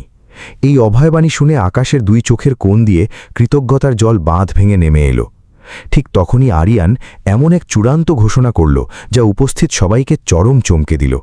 সে ইন্সপেক্টরকে উদ্দেশ্য করে বলল, আমি নিজে আমার সমস্ত আইনি প্যানেল নিয়ে এই লড়াইয়ে আকাশের পাশে থেকে সাহায্য করব। ইন্সপেক্টর চরম অবাক হয়ে ভ্রুঙ্কুচকে জিজ্ঞেস করলেন, আপনি হঠাৎ এই সামান্য শ্রমিকের জন্য কেন নিজের হাত নোংরা করবেন? আরিয়ান আকাশের পিঠে হাত রেখে বলল, কারণ এখন এটি স্রেফ কোনো আকাশের ব্যক্তিগত একার লড়াই নয়, এটি আসলে সমাজের সত্য এবং মানবতার বাঁচবার লড়াই। এই মহান উক্তিটি শুনে একপাশে দাঁড়িয়ে থাকা তুলির দুই চোখের তারায় এক পরম গর্বের আলো ফুটে উঠল। পুলিশকর্মীরা আকাশকে তাদের গাড়িতে তুলে নিয়ে যাওয়ার জন্য প্রস্তুত হতে লাগল, কিন্তু ঘর থেকে বিদায় নেওয়ার আগে আকাশ তুলি এবং আরিয়ানের চরণের ধুলো নিজের মাথায় ছুঁয়ে নিল এবং রুদ্ধ কণ্ঠে বলল, আপনারা দুজনে মিলে আজ আমাকে এক নতুন জীবনের আলো দেখিয়েছেন। আরিয়ান তাকে দুই হাত দিয়ে তুলে বুকে জড়িয়ে ধরল এবং বলল, এখন থেকে এই নতুন জীবন স্রেফ সঠিক এবং সৎ পথে মাথা উঁচু করে বাঁচো। পুলিশের গাড়িগুলো ধুলো উড়িয়ে চলে যাওয়ার পর ভাঙা কুটিরের ভেতরে আবার এক গভীর নীরবতা নেমে এলো। কিন্তু এইবারের এই নীরবতা কোনো আদিম ভয়ের ছিল না, বরং এক নতুন জীবনের শুরুর এক পবিত্র আবিলতা ছিল। সকালের সেই নরম হালকা রোদ এখন প্রকৃতির চারদিকে পুরোপুরি নিজের ডানা মেলে ছড়িয়ে পড়েছিল। জঙ্গল চিড়ে আসা বাতাস এখন আর হিমশীতল বা ভয়ার্ত নয়, বরং মনকে এক পরম স্বস্তি দেওয়ার মতো আমেজ এনে দিচ্ছিল। আরিয়ান ধীর পায়ে ঘরের ভেতরে তুলির খুব কাছে এসে দাঁড়াল এবং তার চোখের দিকে অপলক তাকিয়ে পরম মায়ায় বলল, গতকালকের এই কালনাগিনী রাতে যদি ভাগ্য আমাকে টেনে এখানে না নিয়ে আসত, তবে হয়তো আমি আমার জীবনের আসল সত্য আর মানবতার রূপ কোনোদিন বুঝতেই পারতাম না। তুলি তার চোখের দিকে তাকালো এবং এক টুকরো হালকা মিষ্টি হাসির সাথে শান্তস্বরে বলল, জীবন আমাদের সময় সময় সেটাই খুব কড়াভাবে শেখায় যা আমাদের ভেতরের আত্মার বড্ড প্রয়োজন থাকে, স্রেফ আমরা সঠিক সময় তা নিজের মন দিয়ে বুঝতে পারি না। আরিয়ান এক বুক গভীর শ্বাস নিল এবং ভাঙা ঘরের চারদিকের জীর্ণ আসবাবগুলোর ওপর নিজের নজর ঘোরানো। সেই সামান্য ছোট কুটিরের দেওয়ালে এখন সে কোনো চরম দারিদ্র্য বা খামতি দেখছিল না, বরং এক স্বর্গীয় সততা আর খাঁটি আপন ভাবের রাজকীয়তা দেখতে পাচ্ছিল। সে আবেগঘন গলায় ধীরে ধীরে বলল, তুলি, আমি তো আবার ফিরে আমার নিজের চেনা কর্পোরেট দুনিকায় চলেই যাব, কিন্তু আমি মন থেকে চাই যে তুমিও এখন এই একাকিত্বের অন্ধকার খাঁচা থেকে মুক্ত আকাশে বাইরে বেরিয়ে এসো। তুলি কিছু মুহূর্তের জন্য একদম নিশ্চুপ হয়ে রইল। তার মুখের অবয়বে এক ঝাঁক হাজারো আবেগ একসাথে এসে ভিড় জমাল, যেন সে নিজের অন্তরাত্মার আসল আওয়াজটা শোনার আপ্রাণ চেষ্টা চালাচ্ছে। সে অত্যন্ত ধীর লয়ে মাথা নিচু করে বলল, আমার চেনা ছোট দুনিয়া বলতে স্রেফ এটাই আরিয়ান। আমি আমার দিদিমার এই শেষ স্মৃতি জড়ানো ঘর আর এই মাটির উনুনকে ছেড়ে অন্য কোথাও কোনোদিন যেতে পারবো না। এই আবেগঘন উত্তর শুনে আরিয়ান খুব সহজেই বুঝতে পারল যে তুলির জন্য এই সামান্য ভাঙা ঘরটা স্রেফ ইট পাথরের চার দেওয়াল নয়, বরং তার গোটা অতীত আর বেঁচে থাকার মূল ভিত্তি। কিন্তু তার নিজের হৃদয়ের গভীরেও তুলির জন্য এক নতুন অনুভূতির পাহাড় জমে গিয়েছিল, যা সে নিজেও নিজের বিবেকের কাছে পরিষ্কার বোঝার চেষ্টা চালাচ্ছিল। ঠিক তখনই দূর থেকে গ্রামের কিছু সাধারণ মেঠো মানুষকে সেই কুটিরের দিকে দল বেঁধে আসতে দেখা গেল। হয়তো তারা খবরের মাধ্যমে রাতের সেই ভয়ঙ্কর পুলিশি ঘটনার ব্যাপারে কিছুটা জানতে পেরেছিল। ধীরে ধীরে কুটিরের উঠোনে এক মস্ত মানুষের ভিড় জড়ো হতে লাগল এবং তারা কৌতূহলী হয়ে তুলিকে নানা প্রশ্ন করতে লাগল যে কাল রাতে আসলে কি ঘটেছিল। আরিয়ান উঠোনের একপাশে চুপচাপ দাঁড়িয়ে সাধারণ মানুষের এই মেলবন্ধন দেখছিল। সে নিজের মন থেকে অনুভব করল যে এই মানুষগুলো হয়তো অর্থনৈতিকভাবে বড্ড গরিব, কিন্তু একে অপরের বিপদে আপদে পাহাড়ের মতো পাশে এসে দাঁড়ায়। তখনই গ্রামের এক প্রবীণ সাদা চুলের বৃদ্ধ মানুষ আগে এগিয়ে এলেন এবং তুলির মাথায় হাত রেখে বললেন, মারে, তুই আজ এক মস্ত বড় পুণ্যের কাজ করেছিস। নিজের জীবন বাজি রেখে এক অচেনা ভাগ্যহীন মানুষকে আশ্রয় দিয়ে বাঁচিয়েছিস। আজকের এই স্বার্থপর যুগে এমন কাজ খুব কম মানুষই করতে পারে। তুলি পরম নম্রতার সাথে বৃদ্ধের চরণে মাথা নিচু করে প্রণাম জানাল। আরিয়ান দূর থেকে এই সমস্ত দৃশ্য দেখে বড্ড ভাবুক ও আবেগপ্রবণ হয়ে পড়ল। সে মনে মনে অনুভব করল যে আসল ধনী হওয়া তো এটাই, যেখানে মানুষ নিজের মন থেকে একে অপরের সুখ দুঃখে পাশে দাঁড়াতে পারে। ঠিক সেই মুহূর্তেই আরিয়ানের পকেটের ফোনটাই আবার অনবরত কল আসতে শুরু করল। এইবার স্ক্রিনে তার পরম পূজনীয় বাবার নাম আর কল ভেসে উঠছিল। সে কিছু মুহূর্ত গভীর চিন্তা করল এবং তারপর আলতো করে কলটা রিসিভ করে কানের কাছে ধরল। ফোনের ওপার থেকে এক চরম রাগ এবং তীব্র উদ্বেগ ভরা কণ্ঠস্বর ভেসে এলো। তুমি এই মুহূর্তে ঠিক কোথায় আছো আরিয়ান? আমরা সবাই তোমার চিন্তায় প্রায় পাগল হতে বসেছি। আরিয়ান অত্যন্ত শান্ত ও সংযত স্বরে বলল, আমি সম্পূর্ণ অক্ষত ও ঠিক আছি বাবা, এবং খুব শীঘ্রই চেনা বৃত্তে ফিরে আসব।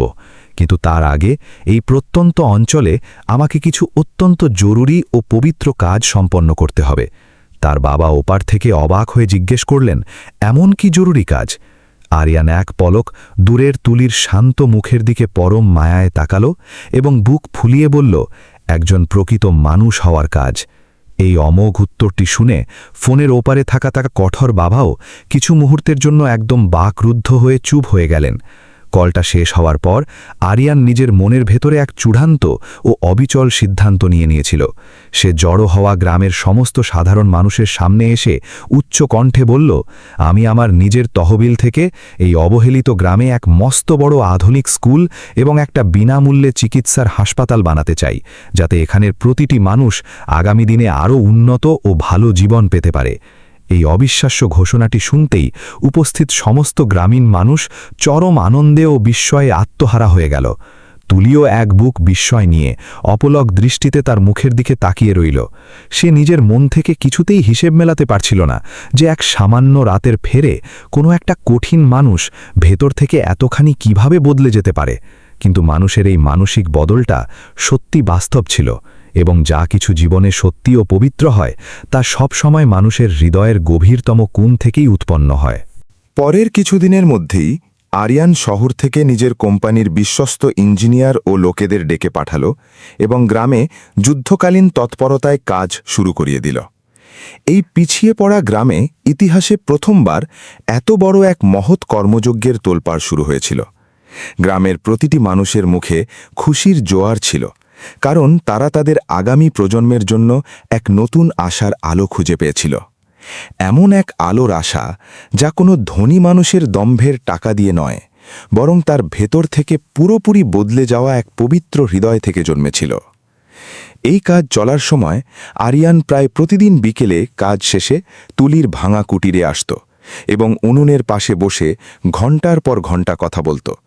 দেখতে দেখতে দুজনের মনের মধ্যে এক অদ্ভুত না বলা পবিত্র সম্পর্কের ইমারত তৈরি হয়ে গিয়েছিল, যা প্রতিদিনের সূর্যোদয়ের সাথে সাথে আরও গভীর থেকে গভীরতর হচ্ছিল। গ্রামের বাইরে থেকে দেখনেওয়ালা সাধারণ মানুষদেরও মনে এখন স্পষ্ট আভাস হতে লেগেছিল যে এই দুজনের মনের ভেতরে কিছু একটা অন্যরকম পবিত্র রসায়ন কাজ করছে। এমন এক স্বর্গীয় অনুভূতি যা কোনো চেনা শব্দে নয়, বরং এক গভীর নীরবতার ভাষায় কথা বলত। একদিন আরিয়ান নিজের ভেতরের সমস্ত দ্বিধাদ্বন্দ্ব ঝেড়ে ফেলে সাহস জোগাড় করে তুলির সামনে গিয়ে দাঁড়াল এবং বলল, আমি তোমাকে আমার মনের একটা গোপন কথা বলতে চাই। তুলি তার চায়ের পাত্র নামিয়ে রেখে শান্ত চোখে তাকাল এবং বলল, বলো, কি বলতে চাও?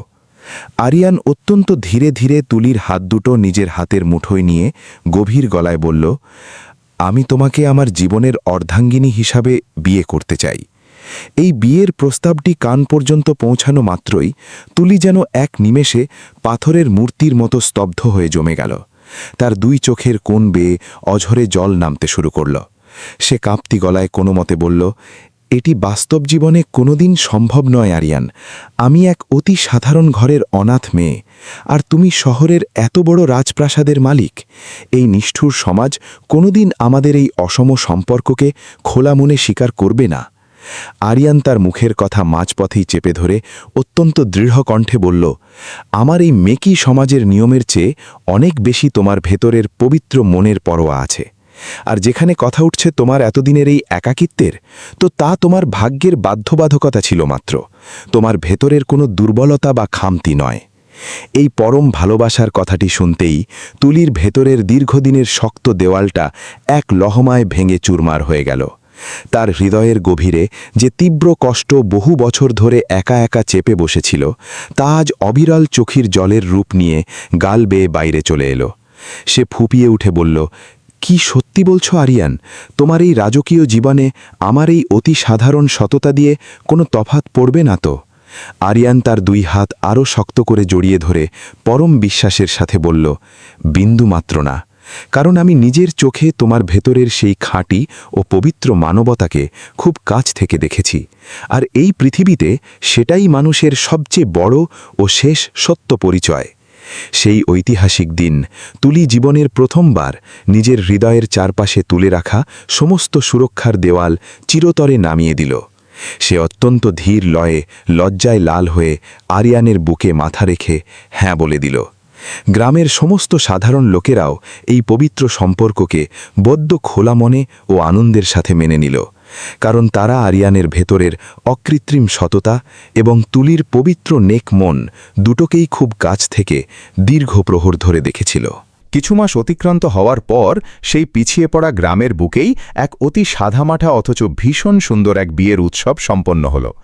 আরিয়ান এবং তুলি একে অপরের হাত ধরে এক সম্পূর্ণ নতুন ও পবিত্র জীবনের সূচনা করল, যেখানে না কোনো আমিরির অন্ধ অহংকার ছিল, না কোনো গরিবীর লাঞ্ছনার কষ্ট ছিল।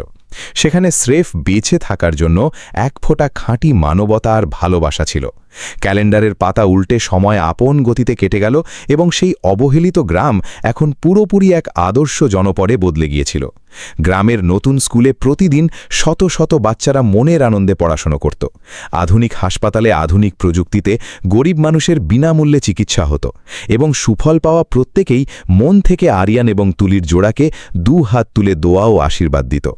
এক মনোরম জ্যোৎস্না রাতে আরিয়ান সেই দিদিমার পুরনো ভাঙা কুটিরের বাইরে একা চুপচাপ দাঁড়িয়েছিল, যেখান থেকে আজ থেকে কিছু বছর আগে তার অন্ধকার জীবন এক রাতে বদলে গিয়েছিল।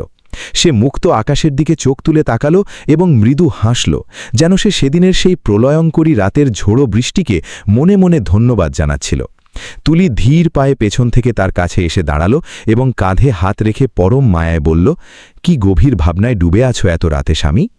আরিয়ান তাকে এক হাত দিয়ে নিজের বুকের কাছে টেনে নিয়ে গভীর গলায় বলল, ভাবছি যদি জীবনের সেই অভিশপ্ত রাতে প্রকৃতির বুকে অমন ঝোড়ো বৃষ্টি না নামত, তবে হয়তো আমি আমার এই নশ্বর জীবনে তোমার মতো এক স্বর্গীয় মানবীর দেখা কোনোদিন পেতামই না।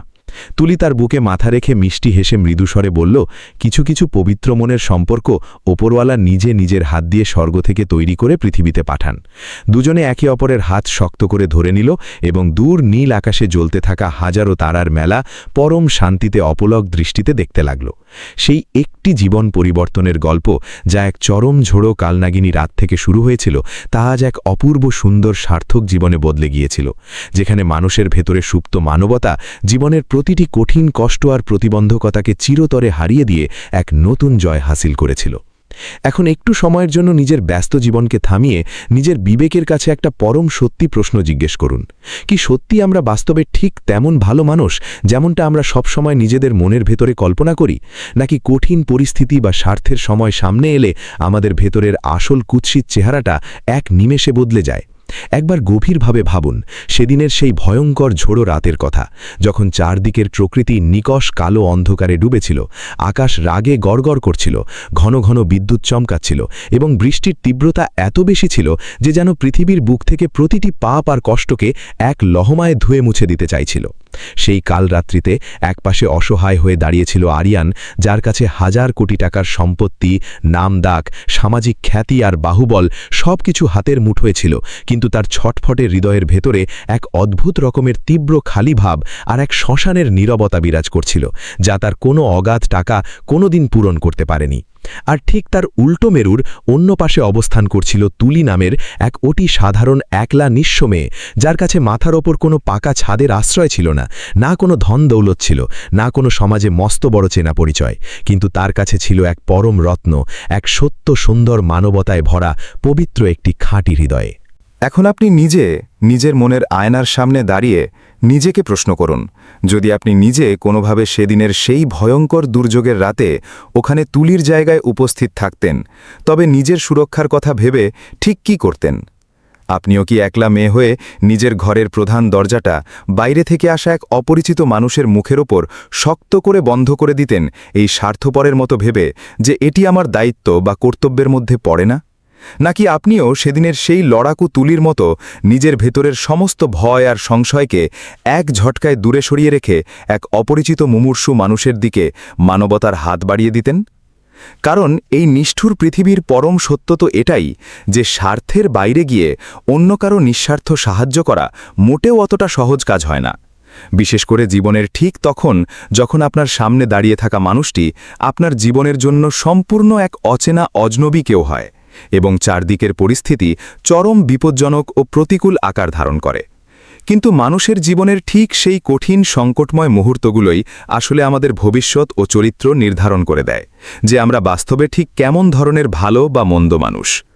আর এখন একটুখানি সময়ের জন্য আরিয়ানের জায়গায় নিজেকে বসিয়ে কল্পনা করে দেখুন তো, যখন এই নিষ্ঠুর জীবন আপনাকে আপনার চাহিদার খেয়েও সব কিছু অনেক বেশি পরিমাণে উজাড় করে দিয়েছে। প্রতিটি পার্থিব সুখ, প্রতিটি রাজকীয় সুবিধা, সমাজের বুকে প্রতিটি বড় নামডাক, কিন্তু তবুও সমস্ত কিছু থাকার পরেও আপনার ভেতরের অশান্ত হৃদয়ের ভেতরে বিন্দুমাত্র কোনো মানসিক স্বস্তি বা শান্তিলাভ না থাকে। আর হঠাৎ এক ঝোড়ো রাতে আপনার অন্তরের অন্তঃস্থলে এই চরম সত্যটা উপলব্ধি হয়ে যায় যে মানুষের জীবনের আসল পরম খুশি ও শান্তি কখনো ব্যাংক ব্যালেন্স বা কাগজের টাকায় লুকিয়ে থাকে না, বরং তা লুকিয়ে থাকে স্রেফ মানুষের পারস্পরিক সত্য সম্পর্ক, ভালোবাসা আর নিঃস্বার্থ মানবতার মাঝখানে। তো আপনিও কি আপনার সেই পরম সত্য উপলব্ধি হওয়ার পরেও আবার নিজের সেই চেনা অহংকারী পুরনো অন্ধকার রাস্তায় ফিরে যেতেন, নাকি নিজের বিবেকের ভেতরের আওয়াজটা শুনে সমস্ত দম্ভ বিসর্জন দিয়ে এক নতুন সুন্দর জীবনের শুরু করতেন? এটাই মানুষের এই নশ্বর পৃথিবীর সবচেয়ে বড় ও অমোঘ সত্য, যে যখন কোনো এক বিপন্ন মানুষ অন্য এক নিরপরাধ মানুষের চরম আপদে বিপদে নিঃস্বার্থভাবে কাজে আসে, তখন স্বয়ং বিশ্ববিধাতা বা ঈশ্বরও তার সমস্ত শক্তি নিয়ে সেই দয়ালু মানুষের পাশে এসে ঢাল হয়ে দাঁড়িয়ে থাকেন। আর মানুষের ভেতরে জন্ম নেওয়া সেই পবিত্র মানবতাবোধই হল আসল চিরন্তন ধনী বৈভব, যা কোনো ব্যাংকের লকারে নয়, বরং স্রেফ মানুষের পবিত্র হৃদয়ের মণিকোঠায় বাস করে। এখন সবচেয়ে বড় ও প্রধান প্রশ্ন, যদি আপনার নিজের ব্যক্তিগত জীবনেও কখনো এমন কোনো কঠিন মোড় বা মুহূর্ত চলে আসে যেখানে স্রেফ আপনার নেওয়া একটিমাত্র নিঃস্বার্থ সিদ্ধান্তের উপর ভিত্তি করে অন্য কোনো এক জ্যান্ত মানুষের অমূল্য প্রাণ বেঁচে যেতে পারে, কারো অন্ধকার ভবিষ্যৎ এক পলকে চিরতরে আলোর দিকে বদলে যেতে পারে, তো আপনি কি নিজের জীবনের পরোয়া না করে সাহসের সাথে আগে এগিয়ে যাবেন, নাকি স্বার্থপর সমাজ আর ভিড়ের অংশ হয়ে কাপুরুষের মতো পেছনের দিকে পা বাড়িয়ে পিছিয়ে যাবেন? কারণ আমরা মুখের কথায় প্রায়শই নিজেদের বড্ড বড়াই করে বলে থাকি যে আমরা ভীষণ ভালো আর আদর্শ মনের মানুষ, কিন্তু মানুষের চরিত্রের আসল অগ্নিপরীক্ষা তো ঠিক তখনই শুরু হয় যখন আমাদের নিজেদের কোনো ব্যক্তিগত স্বার্থ বা লোভ ছাড়া সম্পূর্ণ নিঃস্বার্থভাবে অন্য কোনো এক অপরিচিত মানুষের চরম বিপদে সাহায্যের হাত বাড়িয়ে দিতে হয়। জীবনের ঠিক এটাই হলো সেই পরম সন্ধিক্ষণ বা মুহূর্ত যেখানে মানুষের ভেতরের প্রকৃত মানবতা এবং পশুর মতো স্বার্থপরতার মাঝখানের আসল তফাতটা কাঁচের মতো পরিষ্কারভাবে চোখের সামনে ভেসে ওঠে। এই সম্পূর্ণ কাহিনীটি আমাদের জীবনের পাতায় এটাই খুব সুন্দরভাবে শিখিয়ে দিয়ে গেল যে মানুষের আসল ধনী বৈভব বা ঐশ্বর্য কখনো তার ব্যাংকের লকারে থাকা টাকার অঙ্কে পরিমাপ করা যায় না, বরং তা স্রেফ মানুষের ভেতরের সুন্দর হৃদয়ের গভীরতায় থাকে। এক এমন সুন্দর ও পবিত্র হৃদয় যা কোনো অচেনা সম্পূর্ণ অপরিচিত মানুষের বুকের ভেতরে লুকিয়ে থাকা অব্যক্ত কষ্টকে খুব সহজে নিজের মন দিয়ে বুঝতে পারে, যা জীবনে কোনো কিছু পাওয়ার আশা বা প্রতিদান ছাড়াই অন্যকে অকাতরে সাহায্য করতে পারে, এবং যা জীবনের প্রতিটি কঠিন মুহূর্তে স্রেফ সত্য আর ন্যায়ের পক্ষে বুক চিতিয়ে দাঁড়িয়ে থাকতে পারে। আরিয়ানের কাছে জাগতিক সব কিছু থাকা সত্ত্বেও তার ভেতরের আত্মায় কোনো মানসিক স্বস্তি ছিল না, আর তুলির কাছে বাহ্যিক কোনো ধন সম্পদ না থাকা সত্ত্বেও তার জীবনে এক পরম শান্তি ও স্বস্তি ছিল, কারণ সে তার জীবনের কোনো কঠিন পরিস্থিতিতেও কখনো মানবতার সাথ নিজের মন থেকে ছাড়েনি। আর যখন ভাগ্যের ফেরে এই দুই বিপরীতমুখী জীবন পথ একে অপরের সাথে এসে এক বিন্দুতে মিশল, তখন সমাজের বুকে এক নতুন সুন্দর কাহিনীর জন্ম হল, এক এমন অমর কাহিনী যেখানে কোনো পার্থিব দৌলত বা ক্ষমতার দম্ভের নয়, বরং স্রেফ মানুষের ভেতরের পবিত্র হৃদয়ের এক পরম জয় হাসিল হল। আর এখন একটুখানি শান্ত মনে ভাবুন সেদিনের সেই সাধারণ দিনমজুর আকাশের ব্যাপারে। এক অতি সাধারণ খেটে খাওয়া মানুষ যে নিজের জীবনের পরোয়া না করে সমাজের বড় বড় অপরাধীদের বিরুদ্ধে সত্যের সাথ দেওয়ার এক অদম্য সৎ সাহস দেখিয়েছিল, কিন্তু তার সেই সততার চরম মূল্য হিসেবে তার নিজের অমূল্য প্রাণটাই প্রায় হারাতে বসেছিল। যদি আপনি কোনোভাবে কালকে সেই রাতে তার জায়গায় দাঁড়িয়ে থাকতেন, তবে নিজের জীবন বাঁচাতে ঠিক কী সিদ্ধান্ত নিতেন? আপনিও কি অপরাধীদের ক্ষমতার ভয়ে চরম ভীত হয়ে সমাজ ও নিজের সুরক্ষার কথা ভেবে চুপচাপ মুখ বুজে ঘরে বসে থাকতেন? নিজের সামান্য প্রাণটুকু বাঁচানোর তাগিদে সত্য ও ন্যায়ের পথ থেকে চিরতরে মুখ ফিরিয়ে নিতেন? নাকি প্রতিটি আসন্ন বিপদ আর মৃত্যুর হুমকি সত্ত্বেও সত্যের সাথে অটল হয়ে দাঁড়িয়ে থাকতেন? কারণ এই কলুষিত সমাজে সত্য কথা বলা বা ন্যায়ের পথে চলা মোটেও কোনো সহজ কাজ নয়। তার জন্য বুকের ভেতরের এক অদম্য ও খাঁটি সৎ সাহসের প্রয়োজন হয়। আর মানুষের ভেতরে লুকিয়ে থাকা সেই সৎ সাহসটুকুই আসলে এক অতি সাধারণ মানুষকে সমাজ ও পৃথিবীর বুকে সাধারণ থেকে এক পরম অসাধারণ মানুষে রূপান্তরিত করে তোলে। তো এখন নিজের বুকের বাঁদিকের হৃদয়ে হাত রেখে একদম সততার সাথে জবাব দিন। যদি আগামী দিনে আপনাকে নিজের জীবনের কোনো এক ক্রান্তিলগ্নে বেছে নিতে বলা হয়, অগাধ দৌলত, সামাজিক নামডাক এবং ভণ্ড সমাজ, নাকি পারস্পরিক ভরসা, সততা এবং খাঁটি মানবতা, তো আপনি নিজের মন থেকে ঠিক কোন পক্ষটিকে বেছে নেবেন? কারণ আপনার দেওয়া সেই জবাবটুকুর ভেতরেই আসলে আপনার আসল মানুষের পরিচয়টা লুকিয়ে আছে। আমাদের এই বিবরণের নিচে থাকা মন্তব্য বা কমেন্ট বক্সে সির্ফ একটিমাত্র শব্দ লিখে আপনার ভেতরের আসল মানুষের মানসিকতা জানান, দৌলত নাকি মানবতা। আর নিজের জীবনের পথ চলায় সবসময় একটা কথা খুব ভালোভাবে মনে রাখবেন, যে সঠিক জবাব বা আদর্শ মানুষ সেটাই প্রমাণিত হয় না যা আমরা স্রেফ মুখের কথায় সমাজের সামনে বড় বড় বুলি আওড়ে থাকি। আসল সঠিক জবাব ও মানুষের পরিচয় তো সেটাই প্রমাণিত হয় যা আমরা আমাদের জীবনের কঠিন সময়ে নিজের সৎ কর্ম ও আচরণের মাধ্যমে সমাজের বুকে প্রমাণ করে দেখাই। যদি আপনারও নিজের মন থেকে বিন্দুমাত্র মনে হয়ে থাকে যে এই বর্তমান স্বার্থপর পৃথিবীকে স্রেফ কাগজের টাকার চেয়ে অনেক বেশি এক ফোঁটা সত্য সুন্দর হৃদয় আর নিঃস্বার্থ মানবতার বড্ড বেশি প্রয়োজন আছে, তবে এই কাহিনীটিকে একটি লাইক বা পছন্দ অবশ্যই প্রদান করুন। নিজের কাছের প্রিয় বন্ধুদের এবং পরিবারের সমস্ত সদস্যদের সাথে এটি বেশি বেশি করে শেয়ার করুন, যাতে এই পবিত্র ভালোবাসার বার্তাটি সমাজের বেশি থেকে বেশি মানুষের অন্তরের অন্তঃস্থলে গিয়ে পৌঁছতে পারে। আর এমনই মন ছুঁয়ে যাওয়া নিত্য নতুন বাস্তব কাহিনীর সন্ধান পাওয়ার জন্য আমাদের এই সুন্দর চ্যানেলটিকে সাবস্ক্রাইব করতে নিজের মন থেকে একদম ভুলবেন না, কারণ প্রতিটি কাহিনীর অন্তরালে জীবনের এক গভীর শিক্ষণীয় বার্তা লুকিয়ে থাকে। আর হয়তো আমাদের আগামী দিনের পরবর্তী কাহিনীটি আপনার ভেতরের সুন্দর হৃদয়কে আরও অনেক বেশি গভীরতা দিয়ে ছুঁয়ে যাবে। তবে আজকের মতো এখানেই ইতি। দেখা হচ্ছে আগামী কোনো এক নতুন হৃদয়স্পর্শী কাহিনীতে।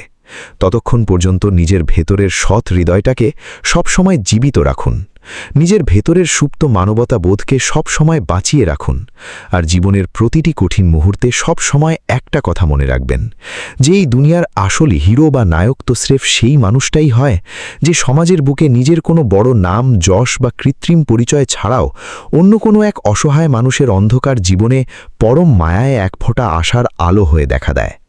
ধন্যবাদ।